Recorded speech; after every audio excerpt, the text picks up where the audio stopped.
Bhuvasva Om Datsavitur Varenyam Bargo Devasya Dhimahi Dhiyo Yona Prachodayat Om Om Bhuvasva Om Datsavitur Varenyam Bargo Devasya Dhimahi Dhiyo Yona Prachodayat Om. Olá, meu irmão Palmeirim. Palmeirim, por favor, me envie um pedido para que você possa participar. Veja aí se você consegue me enviar um pedido de participação, porque aí eu aceito. Hoje o nosso tema é Ahimsa, Bhagavad Gita e Dharma, recebendo o nosso querido amigo, irmão Palmeirim Soares. Palmeirim é um grande estudioso do Bhagavad Gita, professor de yoga, professor de matemática, foi aluno do saudoso professor Hermógenes e também é presidente do Centro Satya Sai Baba de Vila Madalena, no Rio de Janeiro.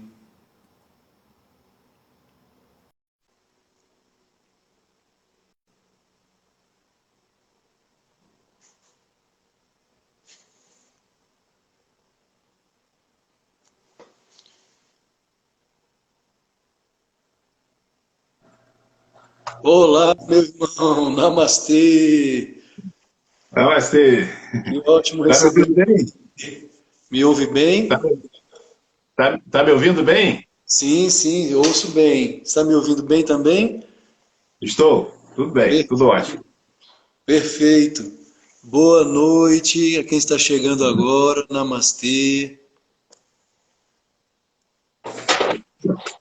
Estou recebendo aqui o grande amigo Palmeirim Soares. Palmeirim é professor de yoga, professor também de matemática, foi aluno do nosso querido, saudoso professor Hermógenes, é um grande estudioso também do Bhagavad Gita e presidente, não é, Palmeirim, do Centro Satya Sai Baba de Vila Madalena, no Rio, não é isso? Vila Isabel. Vila Isabel, perdão, Vila Isabel. Boa noite a quem está chegando agora, Namastê. O nosso tema de hoje é Ahimsa, Gita, Bhagavad Gita e Dharma.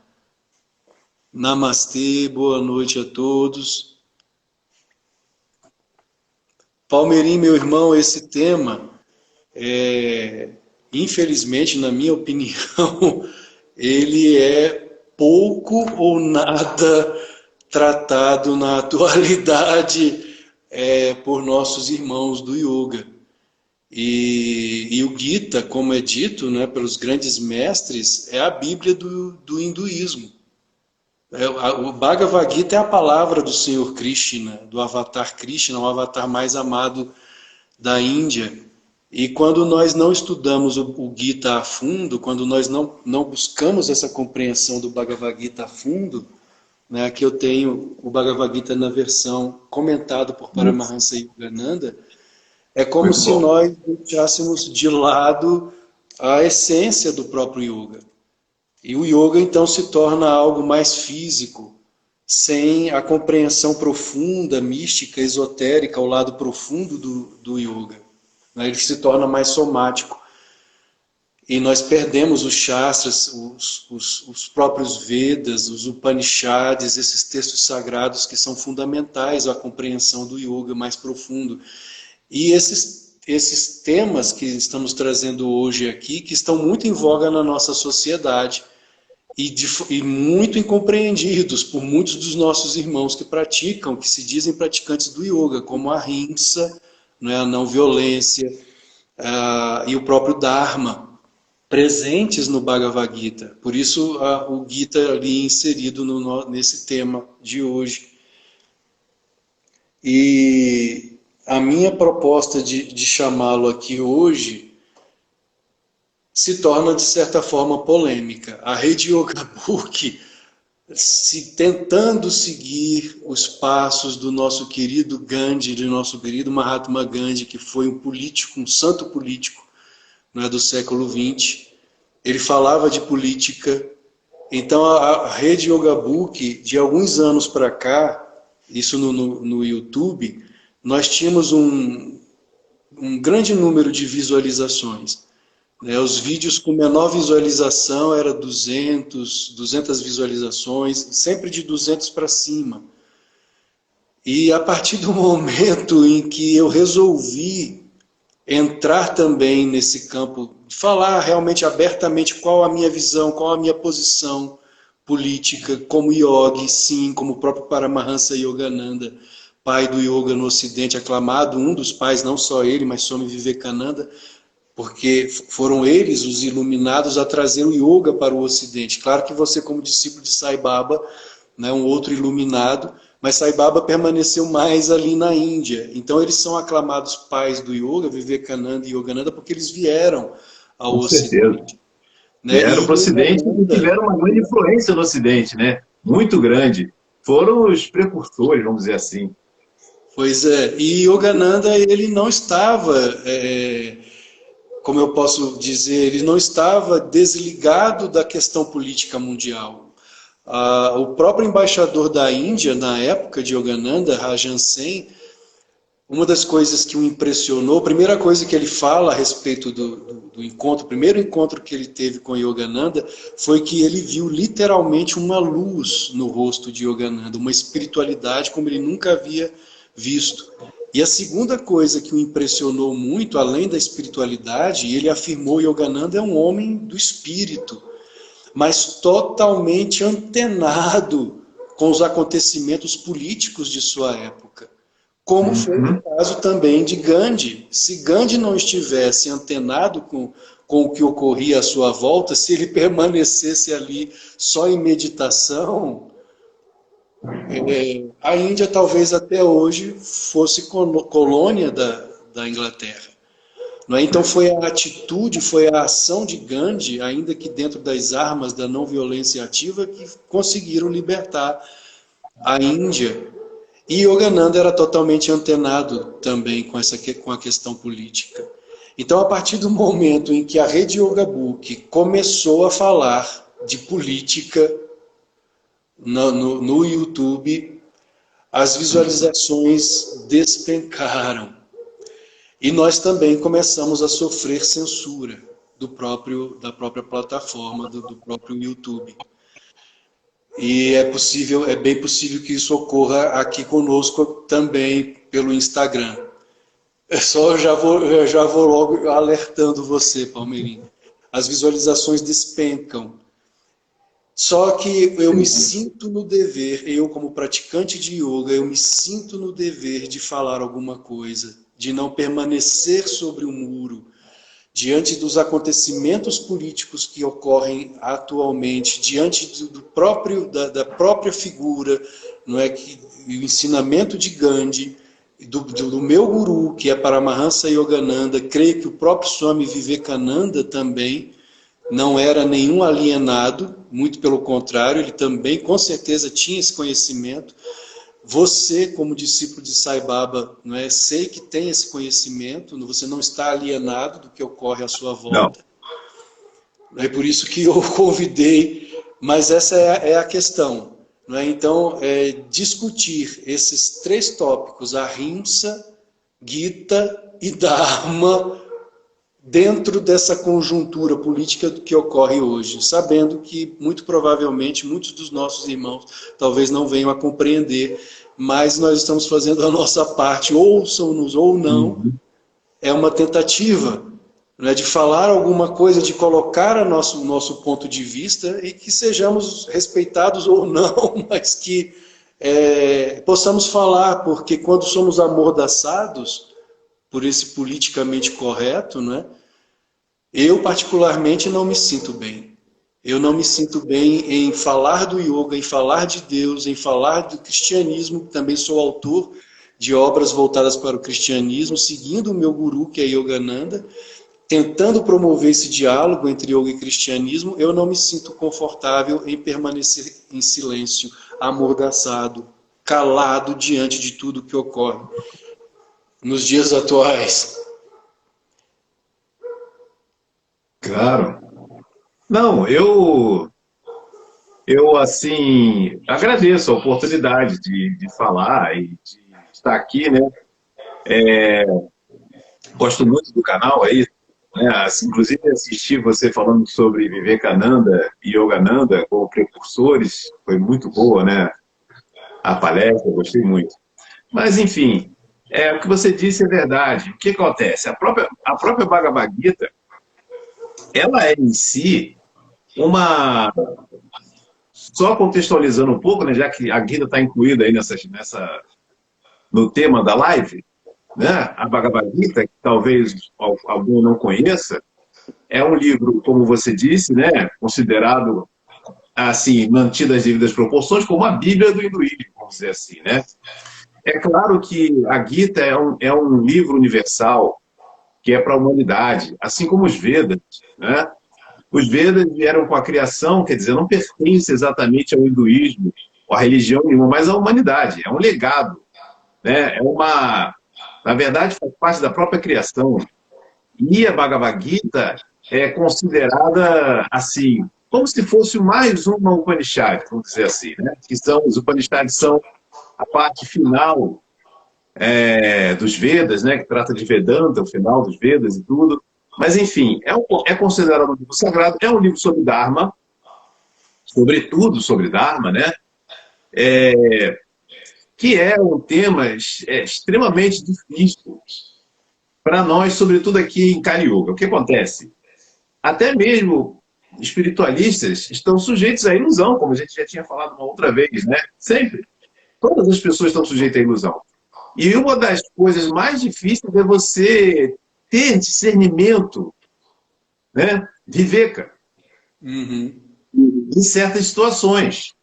É normal você ficar em dúvida. Você vê o próprio Arjuna, na Bhagavad Gita, que é esse livro sagrado, que é universal, que é para todas as pessoas, qualquer pessoa, não importa o nível de evolução que ela se encontre, Bhagavad Gita sempre será um livro adequado para qualquer pessoa, né?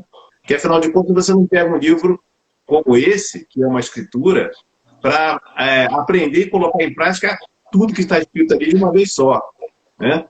É como se você tivesse uma caixa de fósforo. Sabe? Vamos dar esse exemplo. Você não precisa acender todos os palitos de uma vez. Pegue um e acenda. Então, a Bíblia, a Bhagavad Gita tem 700 versos. Pegue um e procure praticar. Isso já é o trabalho, né? Aquilo que for mais adequado para você, enfim. E a Bhagavad Gita conta essa história de um guerreiro que não quis lutar na hora, no momento, é, ali no momento azado, no momento mais importante da vida dele, na guerra mais importante, ele não quis lutar. E esse, Por quê? Porque ele achou que estava fazendo uma coisa dármica. E era um grande devoto, mas achou que aquilo era errado.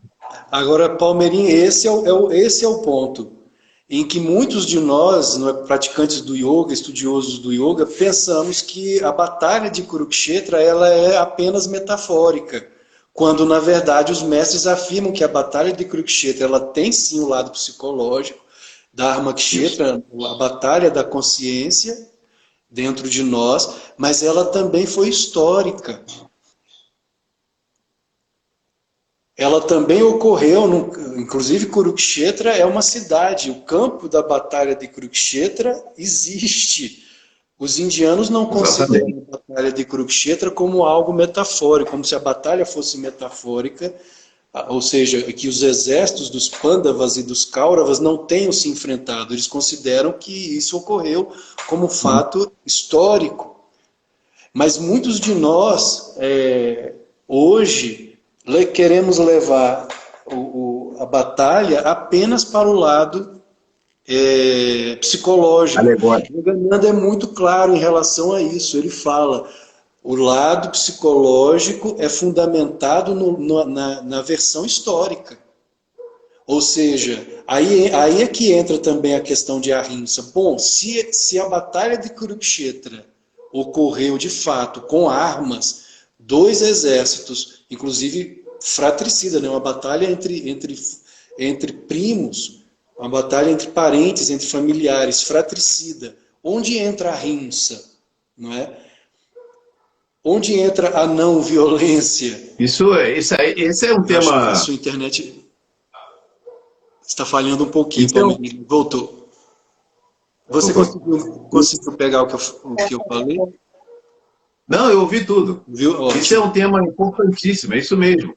Na verdade, a dúvida de que... Não a dúvida de que houve guerra, né?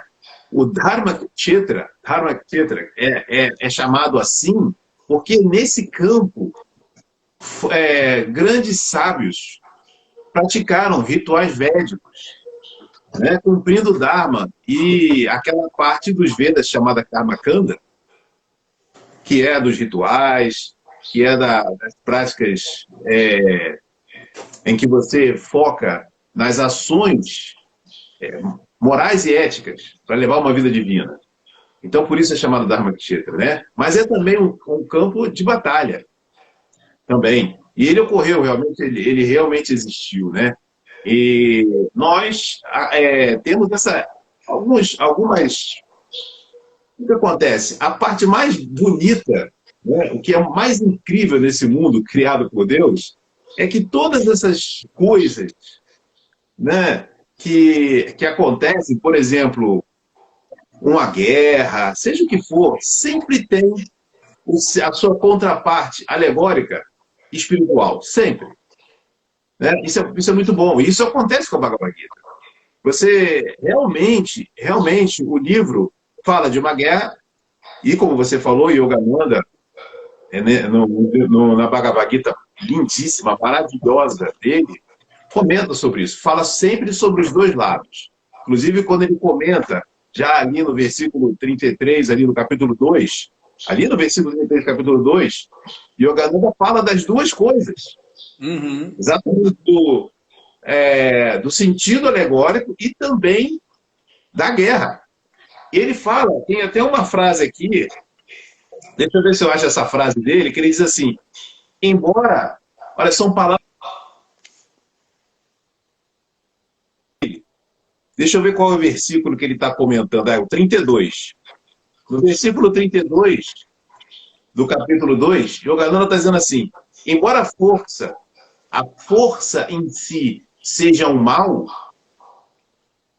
quando empregada contra um mal maior, o menor dos dois males torna-se, nesse mundo da relatividade, um ato de retidão. Esse é o ponto. Né? Esse é o ponto. Então é óbvio, olha, eu tenho vários exemplos. Shivananda, uma vez, comentando a respeito de Ahimsa, né? Ele dizia, quando você pratica um ato de violência para evitar um mal maior, você está praticando, na verdade, Ahimsa, protegendo as pessoas que seriam feridas. Isso é Ahimsa. Para que elas, inclusive, parem de continuar gerando karma, mau karma para elas mesmas. Sim. Mas é por isso que existe, é para isso exatamente que existem, né, os kshatriyas. Os kshatriyas, que são os guerreiros. Guerreiros é uma tradução inadequada, né? Mas são aquela classe, vamos dizer assim, da sociedade que vai cuidar da ordem na sociedade, da lei. São os legisladores, não é isso? São os juízes, os advogados, os policiais, os militares, não é isso? Policiais, todos eles. Esses que vão cuidar da ordem, eles estão ali exatamente para evitar que o mal se sobreponha ao bem. Que pessoas malvadas e maldosas façam o que quiserem com pessoas pacíficas e boas. Trabalhadoras. Contra pessoas trabalhadoras. Existe hoje uma inversão, na verdade, uma total inversão de valores que vai contra tudo isso que nós chamamos de Dharma. Existe um Dharma. Sim. O que é o Dharma? O significado do Dharma vem também de virtude, de religião, religare. No latim, religião, religare. E Sanatana Dharma, né, que é o Dharma perene. Então, se você viola o Dharma, você está em quê? A Dharma. Sim. fora da lei, que o próprio Krishna afirma na Bhagavad Gita, ele diz, quando as virtudes, ou seja, o Dharma declina e o mal prevalece, ou seja, os vícios, a Dharma, eu me encarno como avatar para restabelecer o bem e destruir as práticas do mal. Não é isso? Então, quando você Exatamente. vê uma sociedade, como ocorre nos dias de hoje, em que nós temos compaixão, mais às vezes compaixão por criminosos, do que por pessoas trabalhadoras, para onde vai essa sociedade? Então nós também podemos crer que se um assaltante, um assassino, como ocorreu inclusive há poucos dias nós tivemos um caso, né, aqui inclusive no Goiás, em que são declaradas essas pessoas. São seres humanos, sim, são nossos irmãos, sim, mas no erro. São almas, sim, de Deus, sim, como Yogananda mesmo afirmava. O diamante, mesmo ele estando encoberto pelo lodo, ele não deixa de ser diamante. No entanto, ele está encoberto pelo lodo.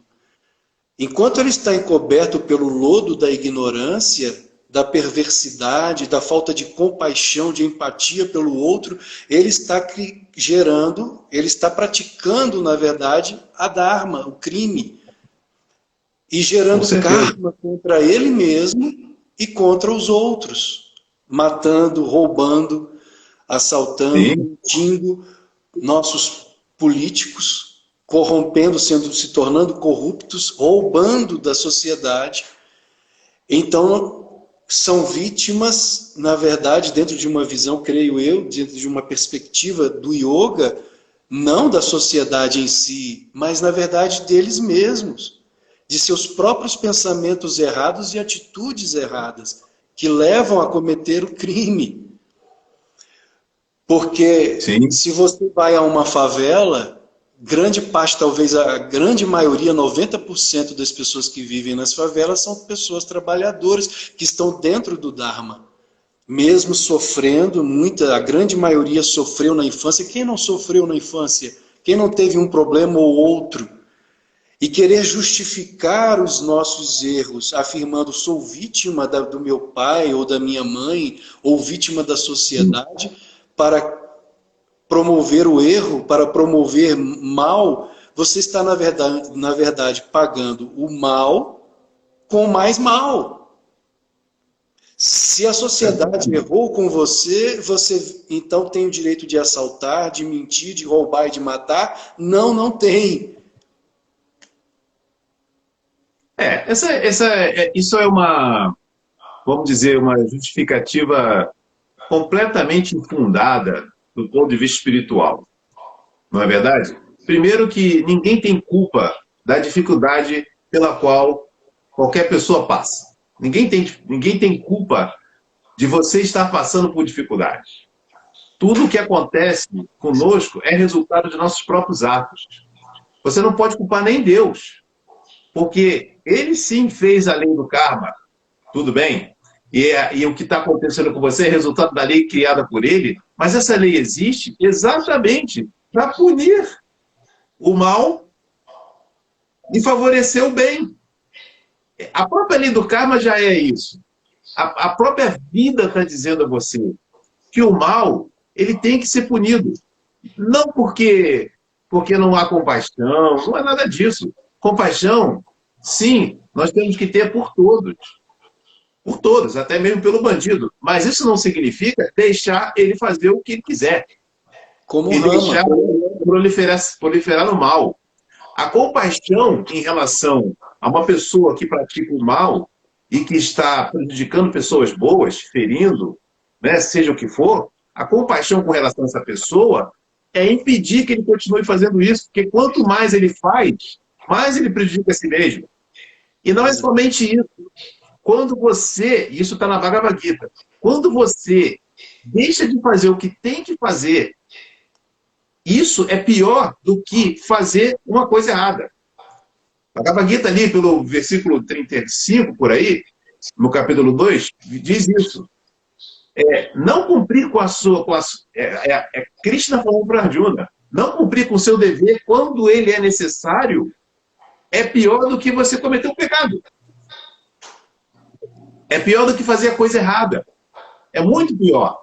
Então, por exemplo, uma pessoa que está numa posição em que ela deve defender a verdade, deve defender os bons e deve reprimir os malvados e a maldade, como um policial, um militar, esse é o propósito dele, né? E isso é uma coisa natural na sociedade. É óbvio que tem que ter, senão vira o caos. Mas uma pessoa nessa posição, se ele não toma providência para que o mal não prolifere, isso é o contrário. Se ele simplesmente não fizer nada, é pior do que se ele tivesse cometido um pecado. Mas se ele alimenta, ou se ele finge que não vê, aí é pior ainda. Quer dizer, né? Como acontece muitas vezes. Então, não é que a gente não tenha compaixão por todos os seres humanos. Sim, a gente tem compaixão, mas o mal não pode prevalecer.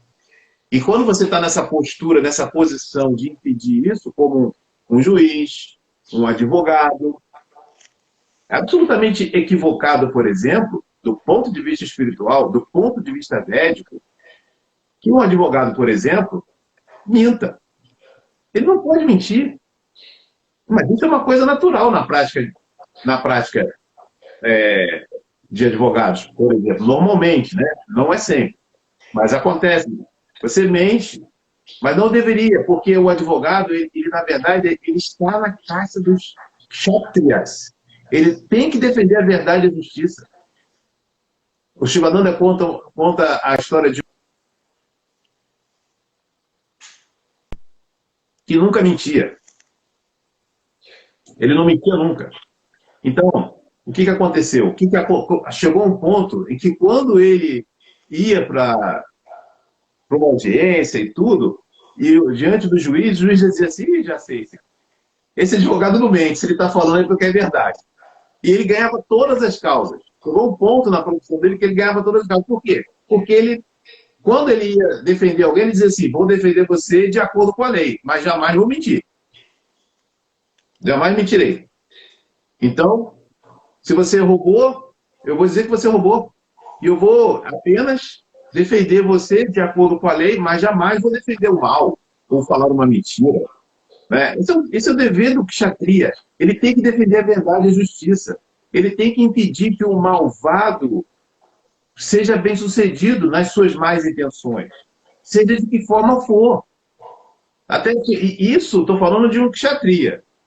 Né? Mas até mesmo uma pessoa normal, um kshatriya, né? Mesmo uma pessoa normal, Shivananda diz assim, Swami Shivananda, se você está na rua, você é um homem, você está na rua, você vê uma mulher apanhando de um homem muito forte, é seu dever impedir que aquilo continue.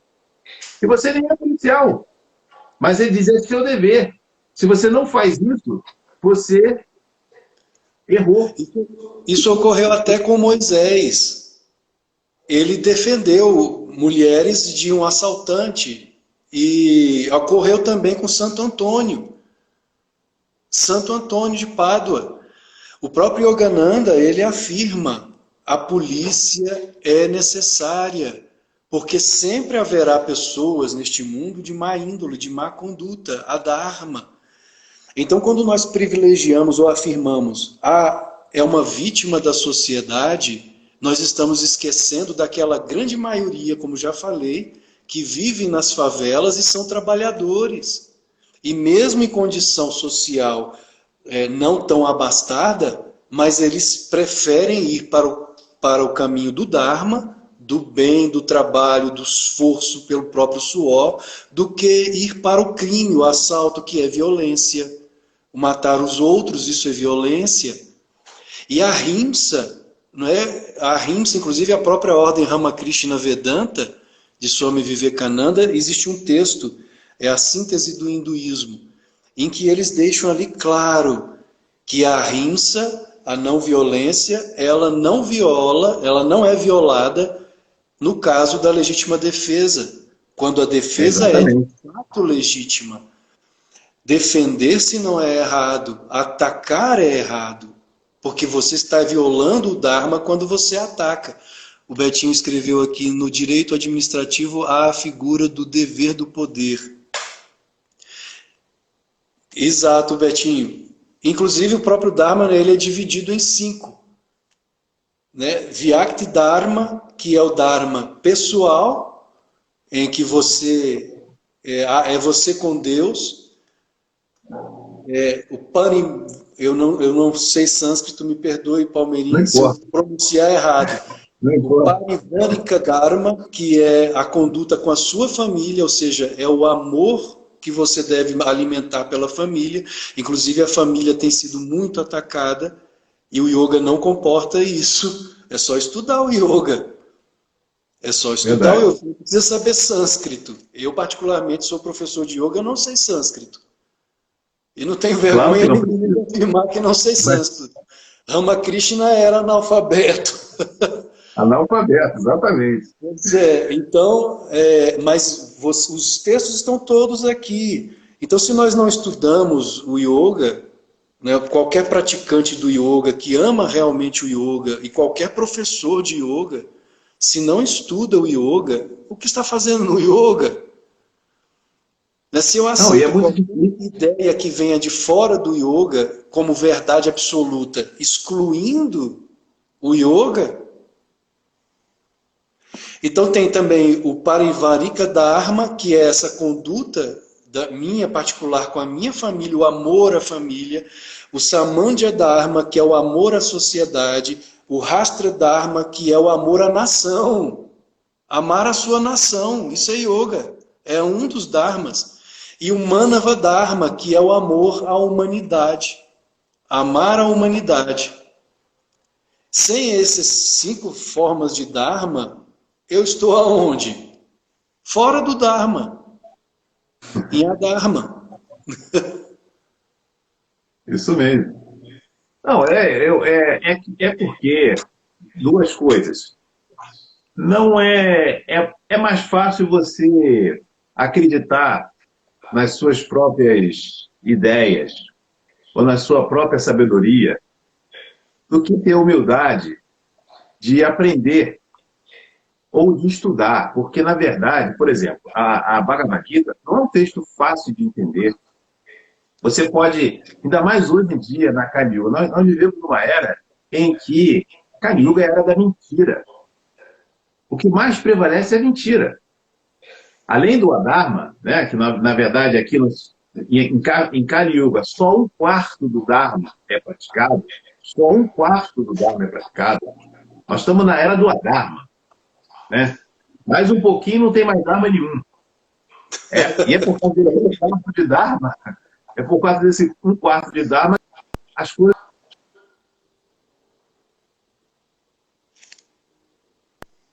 positivas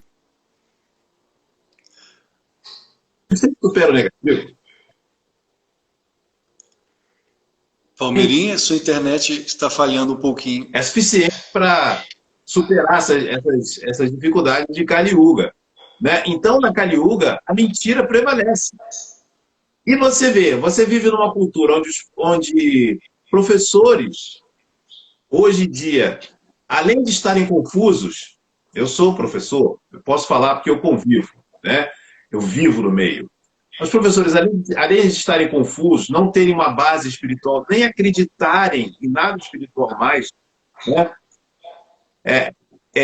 Além de estarem confusos, eles mesmos, muitas vezes, levam uma vida imoral, né? Levam uma vida sem ética.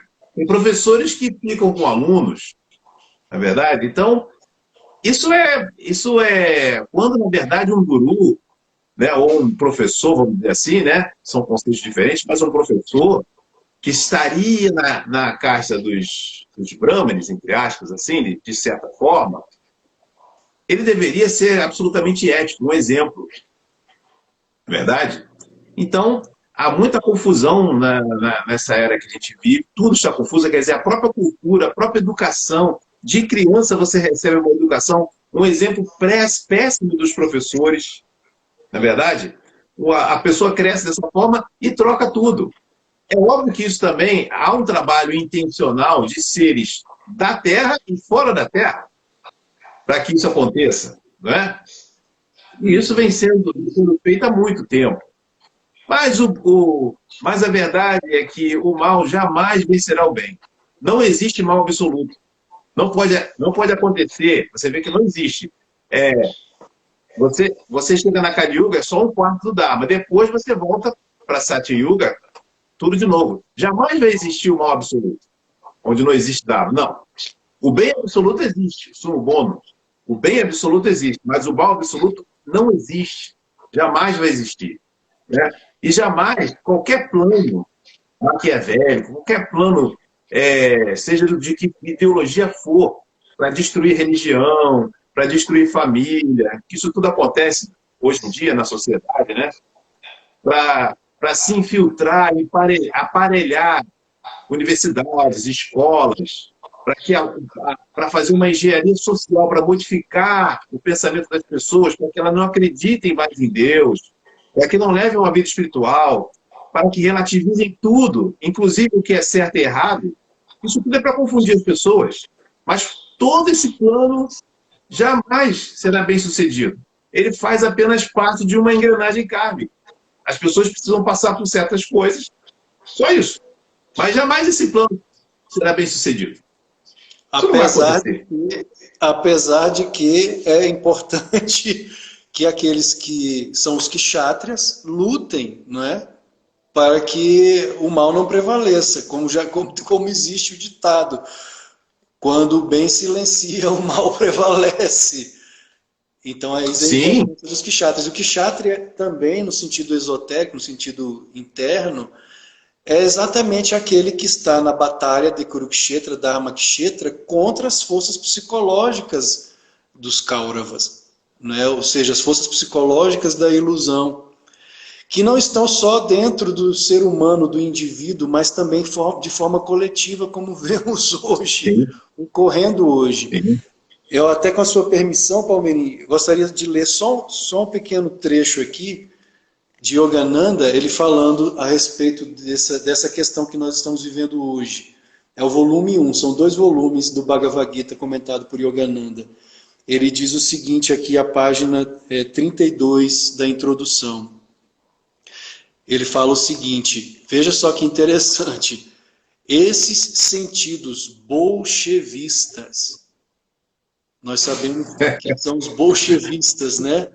Os bolchevistas na Rússia, século XX, 1917, a Revolução Bolchevista, na verdade são os marxistas russos, existem os bolchevistas e os menchevistas, né, os mencheviques, que seriam aqueles de visão menos belicosa, mais intelectuais, mas da mesma, pode-se dizer, da mesma casta.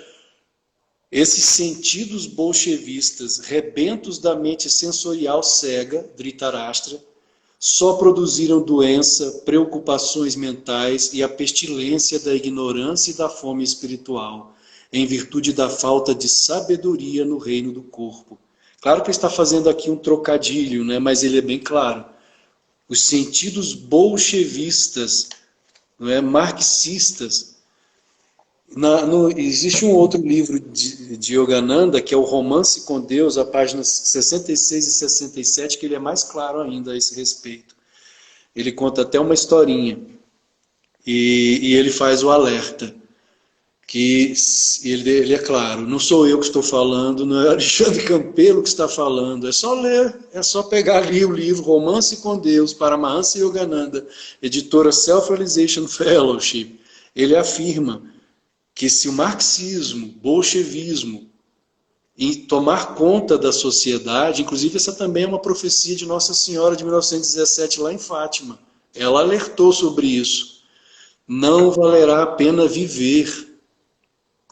Ele afirma isso, não valerá a pena viver se nós permitirmos que isso aconteça. E ele diz que a única forma de combatermos tudo isso é mantendo as nações espiritualmente fortes. O que é manter as nações espiritualmente fortes? Pregando o Dharma. pregando as virtudes espirituais. Como já foi falado, até o próprio Krishna afirmou Vishnu por meio, né, da encarnação de Vishnu como Krishna, quando o Dharma, quando as virtudes despencam e o mal prevalece, eu me encarno. Eu sou obrigado a retornar. Para que Vishnu, a consciência de Vishnu, retorna ao mundo? Para restabelecer o Dharma, trazer o Dharma novamente. E os sentidos bolcheviques, eles estão aí para tentar desvirtuar o Dharma. É exatamente isso. Entra também a questão, né, Palmeirim, do que nós vemos hoje em nossa sociedade melindrada. Uma sociedade frágil, quando na verdade, como kshatriyas, como guerreiros, nós não devemos ser frágeis. Somos filhos de Deus. Não. Somos filhos de Deus, todo o poder está dentro de nós. Então, quando nós nos melindramos, ou seja, quando afirmamos, isso ocorre comigo porque sou uma vítima do meu pai, uma vítima de minha mãe, uma vítima do sistema, uma vítima da sociedade, Nossa. na verdade eu estou negando esse poder divino dentro de mim, e isso é uma ofensa a Deus em mim. Até o invejar o outro é uma ofensa a Deus que está dentro de você. Você não precisa invejar a ninguém. Use esse poder que está dentro de você, que é infinito, não é? E você tem capacidade. Talvez você não vá ser um Einstein. Talvez você não vá ser um Santos Dumont. Mas se você descobrir quais são as qualidades que estão inerentes a você, que fazem parte do Atma dentro de você, você pode fazer coisas maravilhosas. Então não inveje aos outros. E nem diga, sou vítima disso ou vítima daquilo outro. Isso vai contra o que o yoga ensina. Essa é uma concepção completamente equivocada, né? É uma percepção completamente equivocada da realidade. É exatamente o que acontece aqui na nossa era, e que todo homem sofre, que é essa ilusão de achar que o certo é errado e o errado é certo. E não somente isso, de ter esse tipo de visão equivocada a respeito da vida. Exatamente por falta de educação espiritual e de exemplos, por falta de líderes espirituais e por falta de exemplos e de educação espiritual, é que surgem essas ideias erradas de que você é uma vítima da sociedade. Você não é vítima. Você se colocou naquilo. Você tem que aprender isso desde criança, que você é o arquiteto do seu destino, que os seus pensamentos, eles vão criar hábitos, esses hábitos vão formar o seu caráter, esse caráter vai determinar o seu destino. E tudo que acontece com você é resultado dos seus pensamentos e dos seus atos. Portanto, divinize seus pensamentos, né? Leve uma vida correta. E se você se encontra numa situação adversa, então não...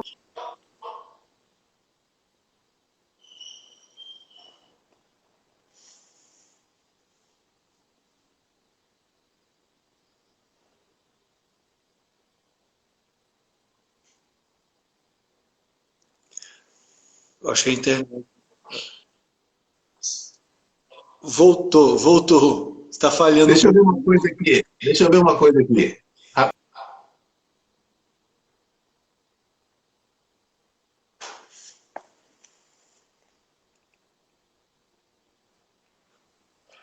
Sim, voltou agora. Mas olha só, é uma visão equivocada. Ou seja, nós é que somos responsáveis pelo que acontece conosco. Então você tem que aprender isso desde cedo. A criança tem que ouvir isso. Ela tem que ouvir que ela pode mudar o destino dela. Ela pode e deve mudar o destino dela. Ela não nasceu para ser um pobre coitado, um sofredor. Nasceu para levar uma vida divina. Não necessariamente uma pessoa rica, porque nem todos nasceram para ser ricos. Não é? Imagina, eu sou professor. Dificilmente eu vou me tornar um homem rico.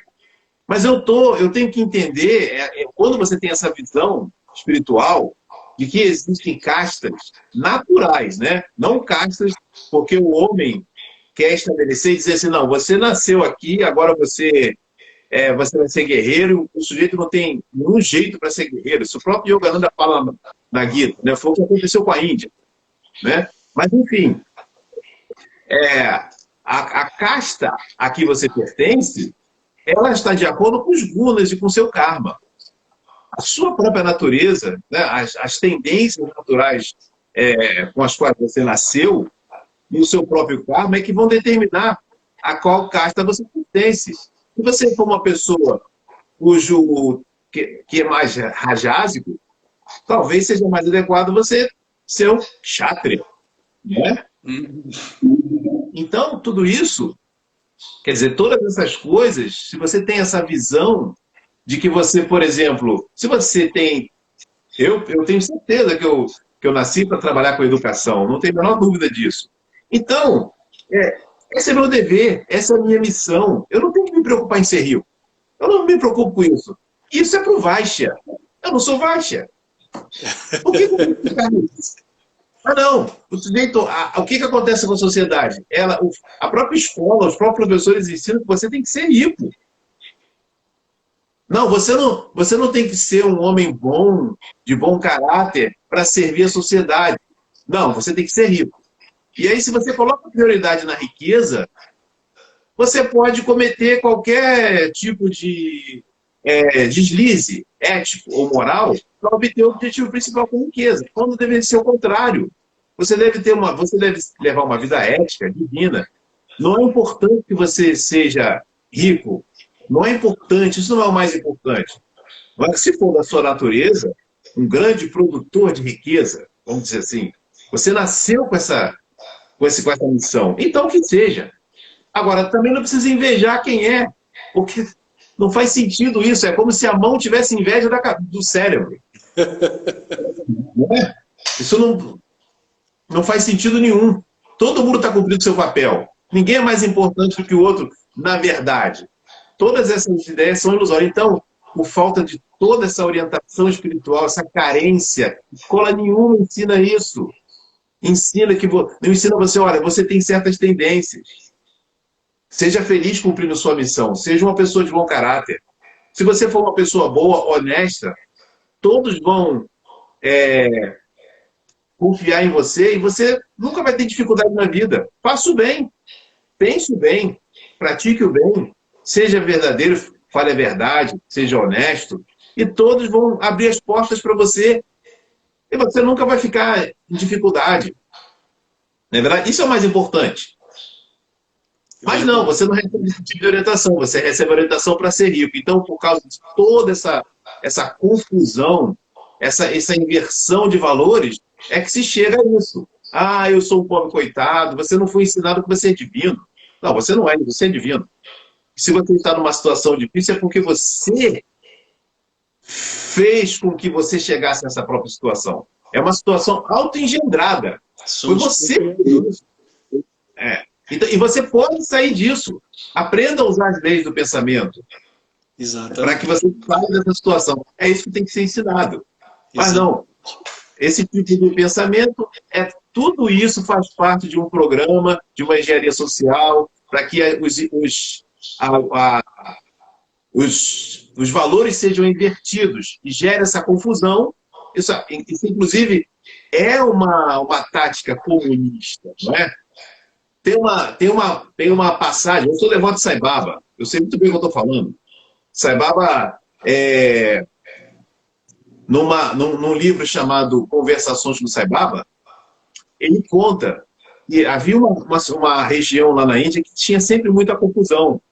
E ele se aproximou dessa região para levar vida divina lá. Ele conta isso no livro, Conversações. Esse livro ele foi filmado e gravado, tá? Mas depois reproduzido no papel.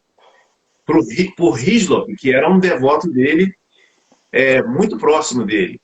Nesse livro ele conta que ele se aproximou de uma comunidade para tentar ajudar, porque havia muita confusão naquele lugar, mas o comunismo tomou conta daquele lugar, ele fala explicitamente isso, e aí ele se afastou. Né? Então, é isso. Sai Baba, numa outra passagem, por exemplo, da Gita Bahini, comentando a Bhagavad Gita, ele fala que esse ideal de todos são iguais, de que todos são iguais, é como você querer beber água no deserto. É como uma miragem no deserto. Isso não existe. Jamais isso vai acontecer. As pessoas não podem ser iguais nunca. Ah, vamos igualar os salários de todas as pessoas. Isso jamais vai acontecer. As pessoas têm karma diferente, dharma diferente, lutas diferentes, desejos diferentes. Nunca vão querer a mesma coisa. Nunca ficarão satisfeitas. Outra coisa também, Palmeirinha, é essa história, não é, da dívida histórica.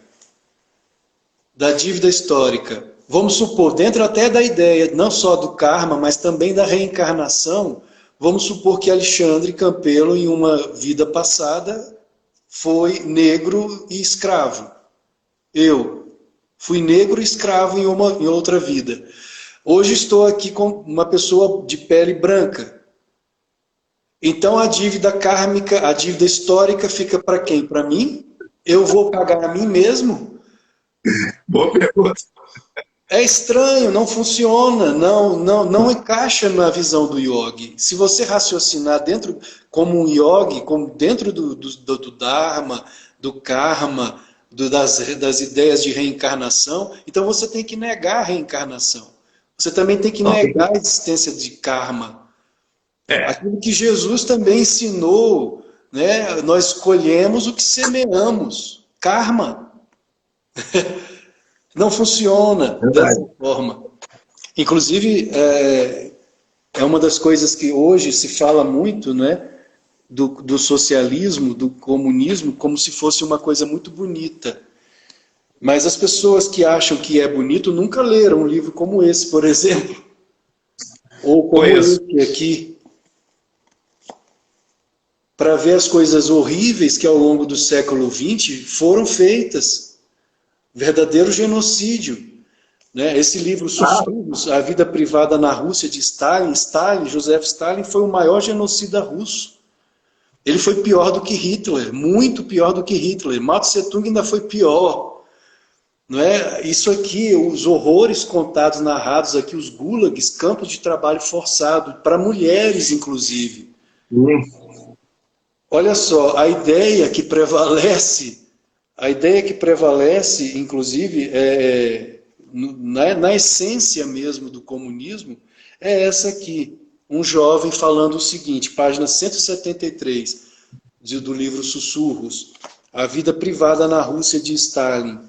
Eu, Nikolai Ivanov, renuncio a meu pai, um ex-padre, porque durante muitos anos ele enganou as pessoas dizendo-lhes que Deus existe.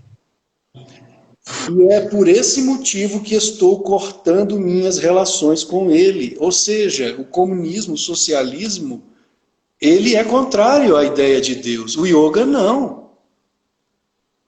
O yoga é um darshana, é uma escola de sabedoria do hinduísmo, que é a tradição religiosa mais antiga da humanidade. Não existe yoga sem Deus.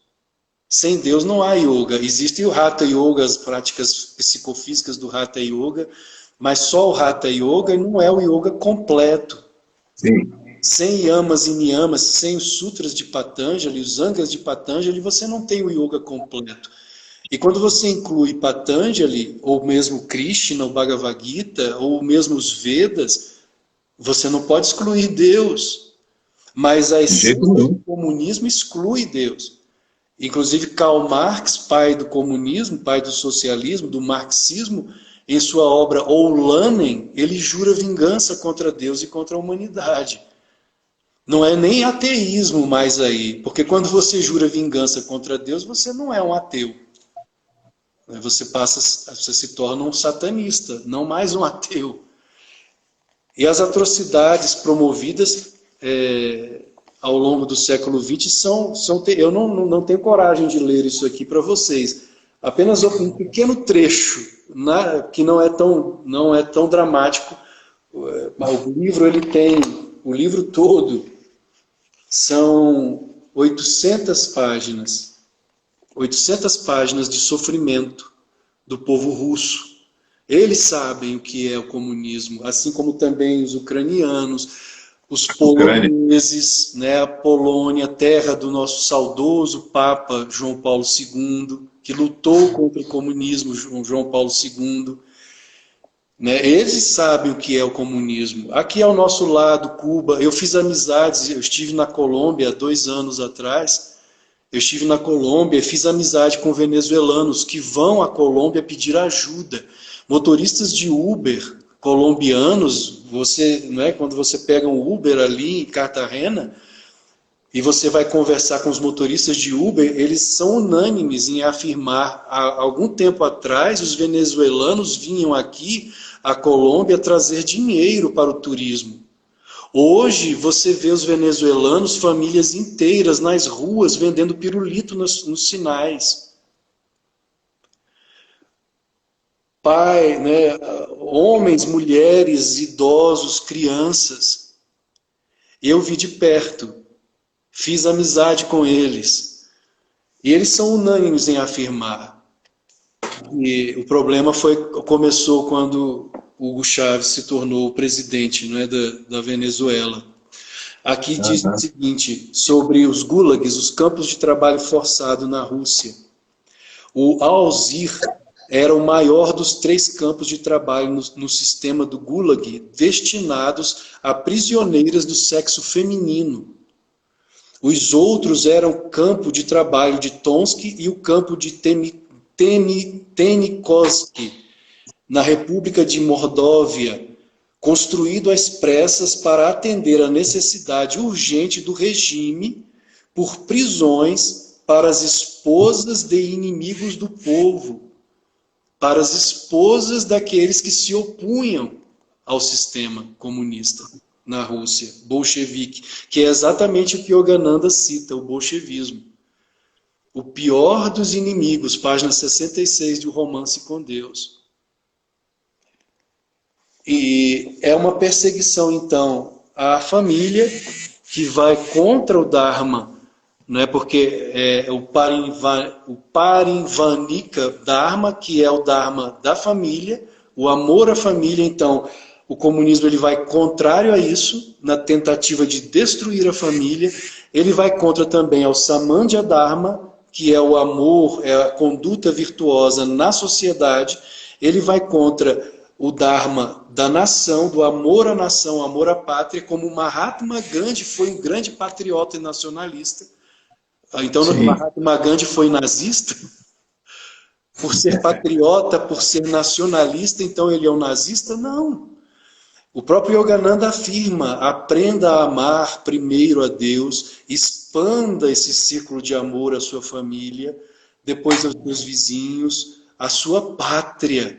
E ele é claro, se você não for capaz de amar a sua pátria, a sua nação, tampouco será capaz de amar a Deus.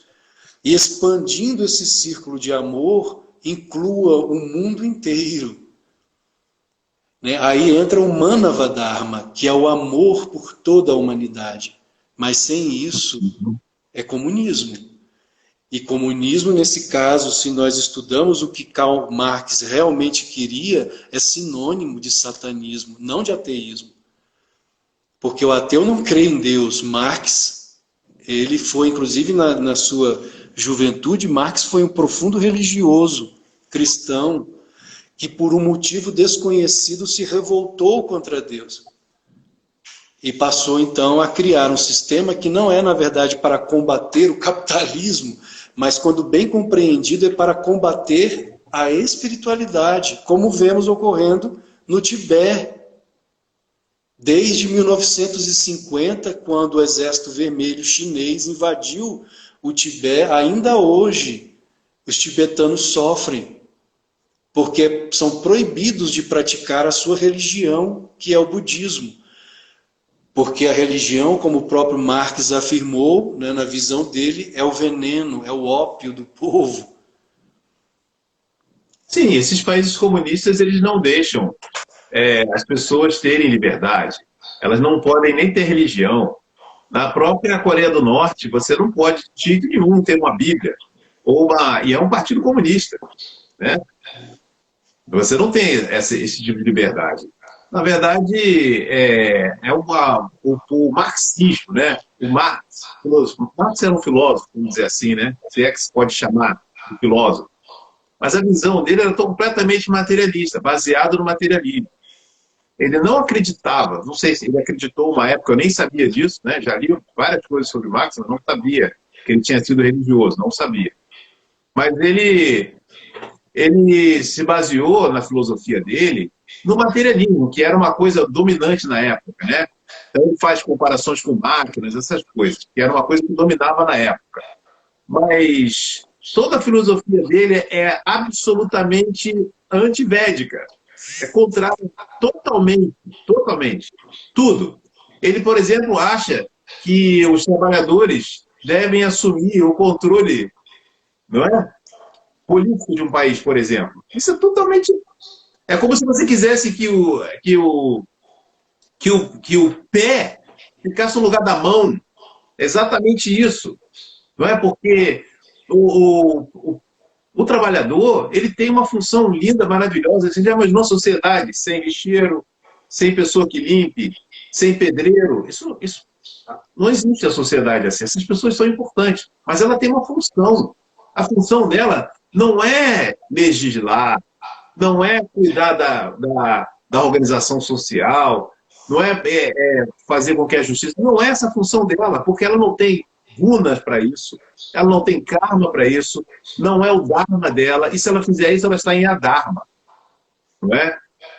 E uma outra coisa, quer dizer, ele já quer trocar a posição das castas. Isso já é uma coisa que já é antivédica. Depois, ele quer que exista uma igualdade, não é verdade? Vamos dizer assim, salarial. Isso é uma coisa também que vai totalmente contra a própria lei do karma.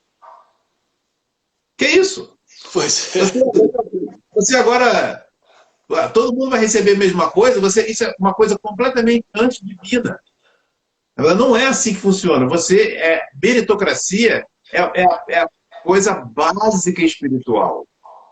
Não é? Por exemplo, tem a Universidade de Sai Baba, lá, que é a melhor universidade da Índia. Todo ano ganha um prêmio de melhor. Todos os anos. Vai ver se tem cota. Vai ver se tem cota.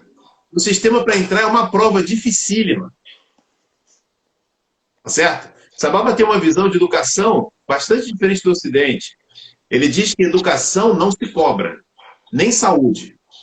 Mas educação, governo e político nunca podem colocar o dedo. Jamais. Os kshatriyas não podem se meter na educação. Não podem. Os kshatriyas não podem se meter na educação. Aluno não deve se envolver com política. A Baba fala isso claramente. Não deve falar em política, se envolver em política. Mas hoje o que nós vemos em escolas hoje é o contrário, principalmente escola pública. Por quê? Porque a escola é do governo. É justamente esse o perigo. Quando a escola é do governo, o que acontece? A hora que o governo for um governo adármico, ele vai levar isso para a escola. Então, as escolas SAI, elas funcionam de forma que Sababa não permite que a escola saia. Nós temos uma escola SAI aqui no Rio de Janeiro, em outras partes do Brasil e do mundo todo. Essas escolas não podem ter ligação com política. De jeito nenhum. É proibido. Não pode haver envolvimento com político. E também não se pode cobrar absolutamente nada do aluno. Por quê? Porque o aluno não pode, nem o pai, nem o aluno pode impor qualquer regra. A regra é da escola.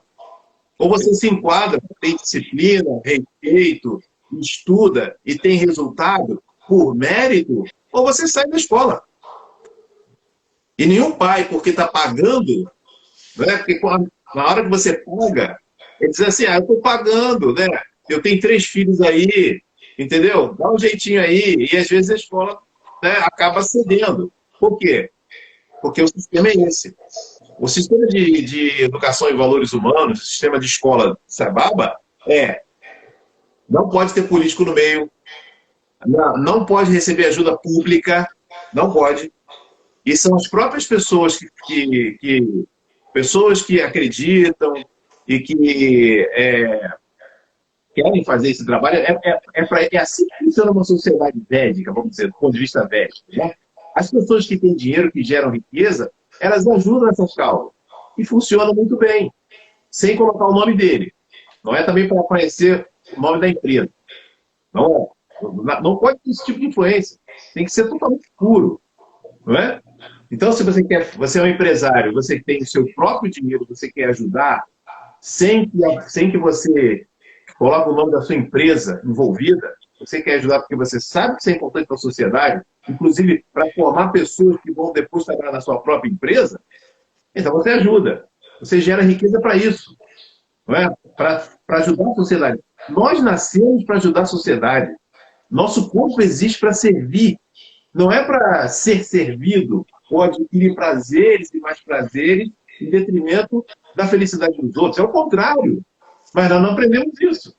Então, há toda essa confusão, né? Então, o marxismo é tudo o contrário do que é uma vida yogi. Totalmente.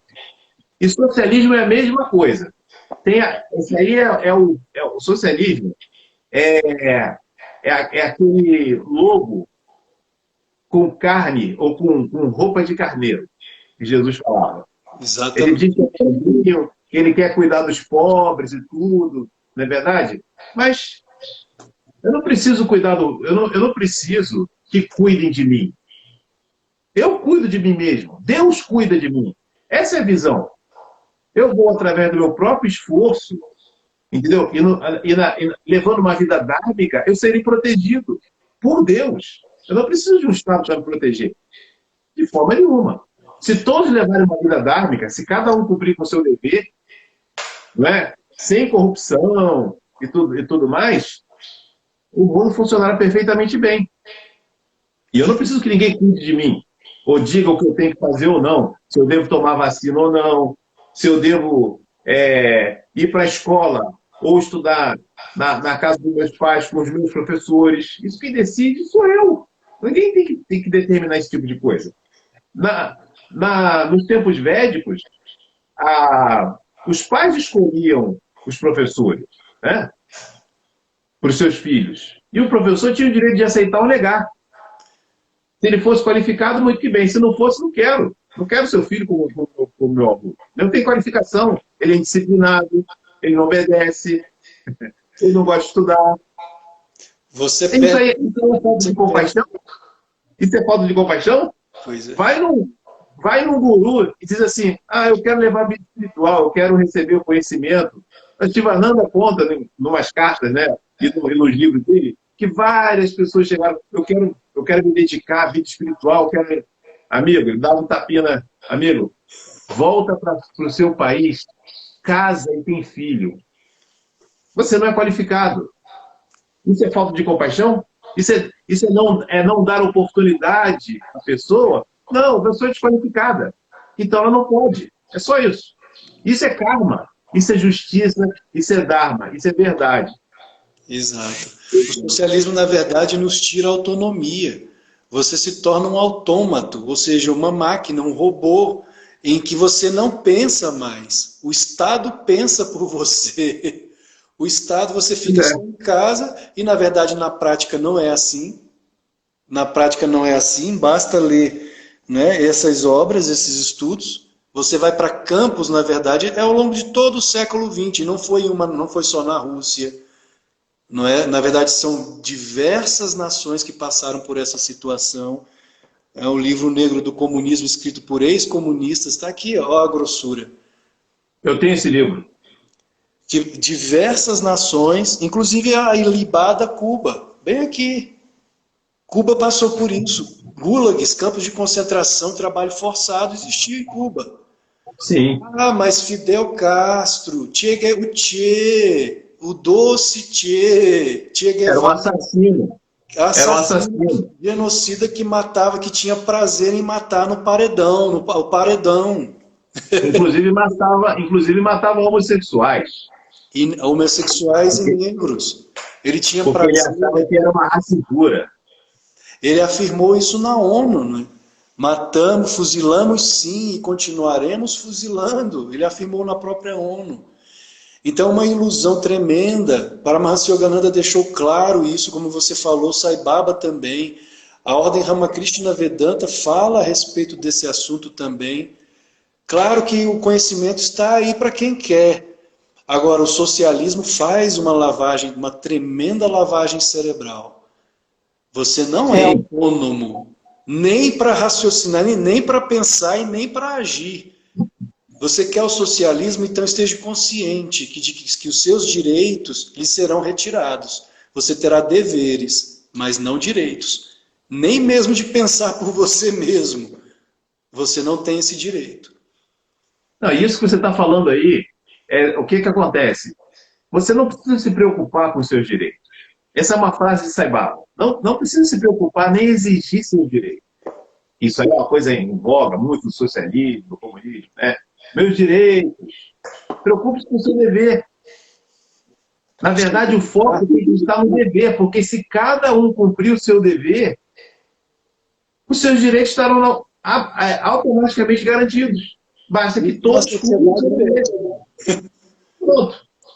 Então, essa ideia de ficar exigindo os seus direitos, é óbvio que você tem que ter seus direitos, é óbvio que você não vai se deixar abusar por pessoas que abusam, não é? É óbvio que não. Mas a sua vida e a sua visão de vida deve ser assim: devo cumprir o meu dever acima de tudo. Aprenda qual é o seu dever, cumpra com o seu dever. E dê o exemplo e também ensine o que é o Dharma e o dever. Quando todos cumprirem o seu dever, automaticamente os direitos estarão garantidos. Não é para lutar pelos direitos. Porque se todos lutam pelos direitos e não se preocupam com seus deveres, o dever ficou deixado de lado. Ocupe-se com o seu dever. Pregue isso, ensine isso para as crianças. Façam que elas levem vida dármica. Né? E assim, se todos cumprirem com o seu dever, os direitos estão garantidos. Qual a necessidade de pedir direito? De exigir direito? Não significa que você não vai exigir numa situação... Né? Isso na sociedade védica, né, Palmeirinho? Porque na sociedade do socialismo é impossível. Claro. Não significa que você não vai... Não significa que você não vá lutar pelos seus direitos. Não significa isso. Não significa isso, que você não vai lutar pelos seus direitos. Mas essa não deve ser a pauta da sua vida. Entendeu? Não deve ser a pauta da sociedade. O objetivo, essa coisa do pensamento crítico, que na verdade não tem nada de crítico, só tem de criticar. Engraçado que, principalmente em educação, se fala muito disso, né? Você tem que desenvolver o pensamento crítico no aluno. O pensamento crítico do aluno hoje em dia, principalmente em escola pública, é criticar. Criticar por criticar, sem saber raciocinar, nem ter princípio nenhum. Não é? Você critica a autoridade, né? Aí você faz o que você quer, você critica a ordem estabelecida, e você faz o que você acha que é melhor, você critica a religião, e você não tem respeito por ela. Não, vamos criticar tudo. Isso é ser crítico.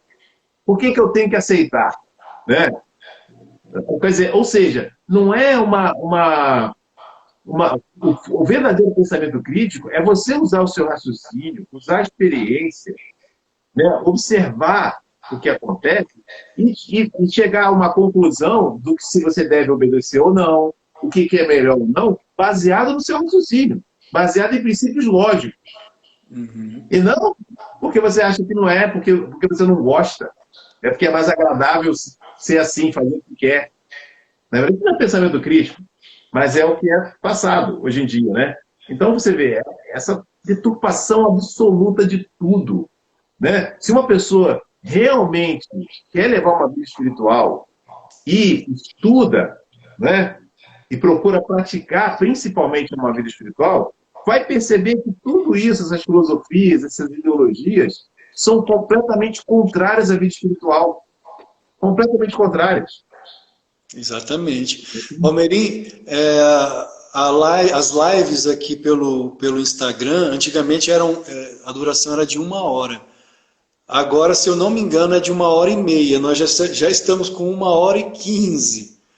1h15. Aí, para encerrar, eu gostaria só de ler alguns trechos da Bhagavad Gita, Que que eu acho bom. bastante interessantes, para nós encerrarmos, então, com essa leitura que eu acho que é fundamental, que todos nós deveríamos conhecer, que é justamente o capítulo, eu estou aqui lendo o Bhagavad Gita, comentado por Paramahansa Yogananda. O Arjuna recusa-se a combater. Lembrando o que ele mesmo fala, o que o próprio Yogananda fala, que a batalha ela é interna.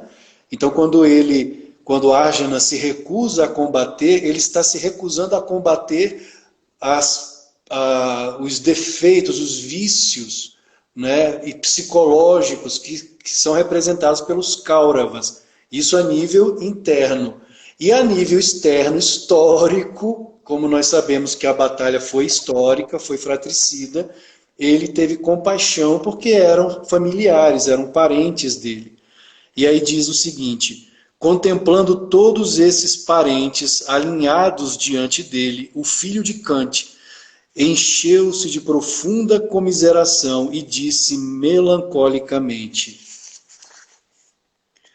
ó Krishna, ao ver a esses, os meus parentes, cheios do desejo de combate, meus membros fraquejam e minha boca se resseca. Meu corpo treme, meus cabelos se eriçam. O sagrado arco Gandiva escorrega quando tento segurá-lo e minha pele arde. Já não posso permanecer de pé. Minha mente está confusa e, ó Keshava Krishna, eu vejo maus presságios. Ó Krishna, tampouco percebo qualquer efeito que vale a pena em matar na batalha meus próprios parentes. Não anseio pelo triunfo, nem pelo reino, nem pelos prazeres. De que nos serve o domínio, ou seja, ele está cheio de compaixão pelo próximo, não é?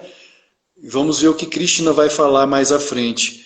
De que vale a felicidade ou até mesmo o prosseguimento da vida, ó Govinda, aqueles mesmos por quem desejamos o império, a satisfação e o prazer, estão aqui dispostos para a batalha, prontos para abandonar as riquezas e a vida, preceptores, pais, filhos, avós, tios, sogros, netos, cunhados e outros parentes. Lembrando o motivo, não é, da batalha, foi porque os Kauravas se negaram a devolver aos Pandavas o que pertencia a eles por direito divino e inalienável. Duryodhana, que representa o desejo material, ele afirmou: não devolveremos nem 1 centímetro de terra, que na verdade pertencia aos Pandavas. E por isso eles não restou outra alternativa senão a guerra, a batalha.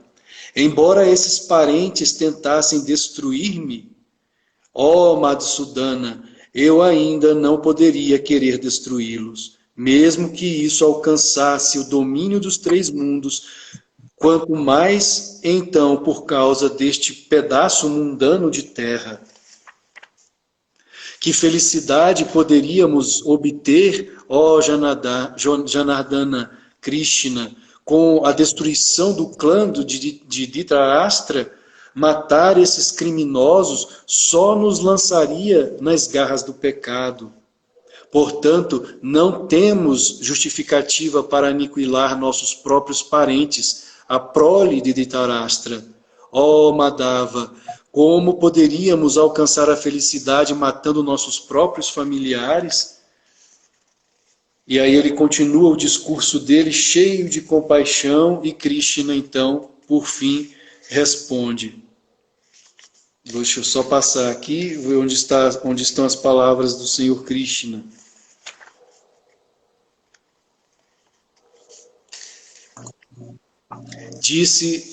Sanjaya e Krishna agora. Disse o Senhor: em um momento tão crítico, de onde vem sobre ti, ó Arjuna, esse desalento, comportamento impróprio a um Arya, vergonhoso e que se constitui em impedimento para alcançar o céu. Ó Parta, não te entregues a essa falta de virilidade, ela não te cai bem. Ó exterminador de inimigos, abandona essa pusilanimidade mesquinha, levanta-te. E continua, e Krishna então, Arjuna responde, ó matador de Madhu, ó destruidor de inimigos, Krishna, como posso nesta guerra apontar minhas setas contra Bhisma e Drona, seres que deveriam ser cultuados? E Arjuna continua então cheio de compaixão e Krishna responde.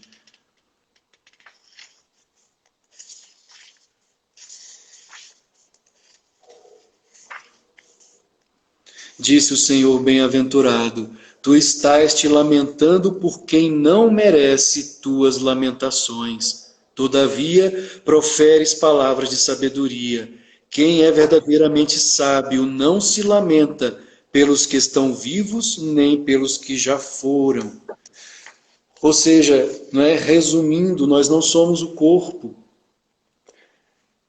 Não é que eu jamais tenha encarnado antes, nem tu, nem esses outros membros da família real, e jamais por todo o futuro ocorrerá que qualquer um de nós não exista. Isso Krishna ainda falando.